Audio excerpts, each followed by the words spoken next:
Hey everybody, I'm back with a really quick video today. I will have the next proper video lecture uploaded within the next couple of days. However, I thought I would make a quick video going over some of the details that you'll need to know concerning the midterm exam. So I'll be covering things like what the structure of it is like, how long you'll have to complete it, what kinds of questions you should expect, and how to study for it. And then after that, I want to talk a little bit about this idea that I put forward on CU Learn about delivering follow-up lectures. So let's get started firstly with the details for the midterm exam. All right, so most of the details I'm going to be talking about here are already covered on CU Learn or in the study guide that I've shared on CU Learn. You can find that study guide, by the way, right at the top where you can find the announcements and the course outline. You'll be able to download this study guide there. This is also where you'll look for the link to complete the midterm, which will take place entirely on CU Learn. So the midterm is going to be graded out of 65 marks. It's going to be worth 35% of your final mark. And as far as the breakdown of the questions go, there's going to be 15 multiple choice questions, and there will be 10 short answer questions. So the multiple choice questions are each worth 1 mark. The short answer questions are worth 5 marks each. But you probably won't need to write very much in order to answer the question successfully, because I've indicated in the questions where the marks are going to be assigned. So you can write up to, I think, 40 lines in the space that CU Learn has allowed for this test. You probably won't need to do that. In fact, aim for 1 or 2 paragraphs at most, but just make sure you nail all the points that the question is asking you about. And again, the mark breakdown for each question is actually given to you in the question, so this should be easy to do. The test will be open starting May 28th at midnight, so I doubt anyone will start writing it then, but that's when it will open, and it will close at 11:59 p.m. on June 3rd. So you have pretty much a week to do it, and you can select when you want to do it, anytime between those two times. But once you begin, you're only going to have 3 hours to complete the test. So, you're welcome to consult lecture materials like my video lectures, or if you've taken notes, you can consult those. Of course, you can consult the textbook, my PowerPoint slides, comments below the video lectures, or anything you need to. It's an open book test, is basically what I'm saying.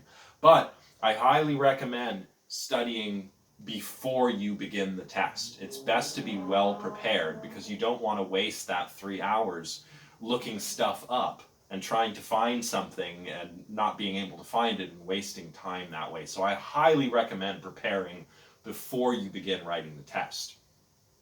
As far as what the material will cover, hello, come on. Anything from my video lectures or my PowerPoint slides is fair game, and anything from the textbook is fair game.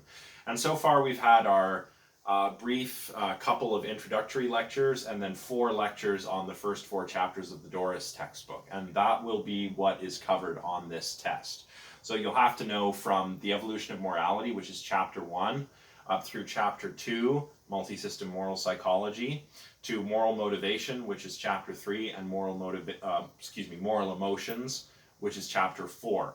And of course, you'll want to know a bit about each of the moral theoretic frameworks we covered in the introductory lectures too, namely consequentialism, virtue ethics, and deontology. So that's what the test will cover. Let's talk about how I recommend studying for the test now. So, as I mentioned previously, the material covered is drawn from our first couple of introductory lectures, and then all of the lectures covering chapters 1 to 4 of the textbook. So, you'll want to familiarize yourself with the 3 aforementioned moral ethical theories, and you'll want to know about trolley problems as well, the switch case and the footbridge or push case, together with the loop cases that we discussed. So you want to be familiar with all of that stuff for sure. As far as the neuroscientific stuff goes, don't worry too much about being able to identify specific brain areas per se, like the dorsolateral prefrontal cortex or the anterior cingulate cortex. If you can do that, that's great. But what I'll probably be looking for more than these specific regions, specific brain regions, is for you to tell me about what kinds of neurological processes are involved in moral cognition. So you'll want to know what kinds of moral judgments that rational deliberative cognition is associated with, and what kinds of judgments that emotional or affective or intuitive judgments are associated with. And if you can tell me the areas of the brain that subserve those different kinds of judgment, that's great. But I don't expect you to have the level of expertise on this that would be required in, say, a neuroscience class. Yeah, as far as everything else goes, make sure you cover a lot of the main bits from the evolution of morality. So the three different ways of understanding something as having, or of understanding the claim that morality has evolved, different ways of thinking about how things have evolved. Discussion of reciprocal altruism will probably be important here. For multi-system moral psychology, you're going to want to know, again, about Green's experiments. This is where the trolley problem and the neuroscientific stuff will probably be most important. When it comes to moral motivation, you're definitely going to want to know about the 4 philosophical theories of moral motivation, together with the 4 characteristics that define motivation as a psychological state. That'll be very important. And when it comes to moral emotions, you'll want to know what the emotions are, which ones are moral, and what the nature of these moral emotions is like, whether they're self or other directed, whether they're self-blame, other blame, those kinds of things. Names and dates. I've been asked about names and dates a few times. These are not super important, but you do need to be accurate with respect to which thinkers are associated with which theories or theoretical frameworks or empirical findings. So you'll want to know that Joshua Green is associated with having done all those studies on trolley problems, looking at what's going on neurophysiologically when people answer whether it's permissible to pull the switch or to push the large person off the bridge and all of that stuff. You'll want to know that Kant is associated with deontology, Smith and Hume are associated with sentimentalism, so on and so forth. So you'll want to know that kind of thing. I guess the number one hint, though, is to pay especially close attention to anything in my slides that I've placed in bold, italics, or quotations. These are key terms that I mean to draw your attention to. You can expect them to be on the test, and they'll feature both in the multiple choice section as well as the short answer section. So pay attention to those, and then go back to the textbook or my video lectures to really get familiar with them if you're not familiar with, say, a key term like sentimentalism or cognitivism or the doctrine of double effect, things like that, right?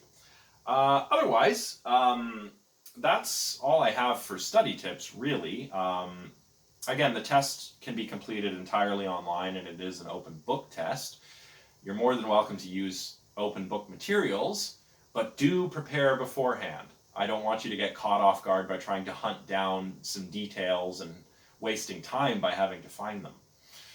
Otherwise, at least when it comes to the multiple choice answers, think about your answers carefully. I try not to make my multiple choice questions intentionally tricky or deceptive, but I have set up these questions in such a way that you will have to think about your answers. It's not always going to be as simple as picking the right term. And as far as the short answer questions go, try and write clearly and concisely.